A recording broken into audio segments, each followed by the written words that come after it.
আমি এই কোরআন পাওয়ার আগে আর অন্য কোরআন যখন পড়তাম তখন আমার সমস্যা হতো, কোথায় একালে টানতে হবে, আচ্ছা আচ্ছা, কোথায় গুণনা করতে হবে, কোথায় কলকলা করতে হবে, এটা ওগুলো নির্দেশনা দেওয়া নাই তো ওই কোরআনে। হ্যাঁ ওই কোরআনে দেওয়া না। তাজবিদের নিয়ম জানলে সে হয়তো অনেক সময় পারে, আবার আমার অনেক সময় ভুলে যায়। ভুল হতো। জি জি। তো যখন মাইনুল ভাইয়ের কাছ থেকে এই আদাওয়ারা পাবলিকেশনের এই কোরআনটি যখন আমি দেখলাম তখন এই কোরআনের প্রতি আমি খুবই আকৃষ্ট হলাম।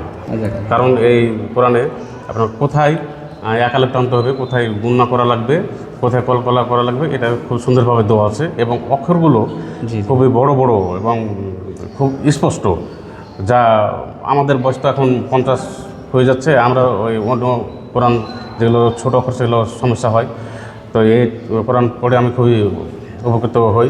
আমি এই কোরআনে উপকৃত হওয়ার পর আমার আম্মাকে, আমার থেকে তো অনেক বয়স, আমার আম্মাকে কিনে দিয়েছি। আচ্ছা, আমার আচ্ছা। আম্মাও এই খুশি কোরআন খুশি হয়েছে এবং তিনি পড়তে পারে চশমা ছাড়াই, আচ্ছা, চশমা ছাড়াই পড়তে পারে।